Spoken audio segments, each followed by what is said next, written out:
ากกลับทุกเวลาแต่ถ้าว่าเงินตราไม่มีทำงานไม่พอให้ค่าใช้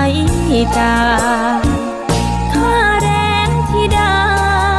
ก็น้อยเหลือเกินน้อนี้ค่ากินค่าห้องยังต้องติดค้างบางทีเดินดินกินเท่าที่มีชีวิตมนุษย์เงินเดือนป่านนี้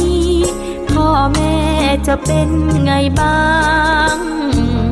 ลูกหาวันว่างใช่ห่างมาไกล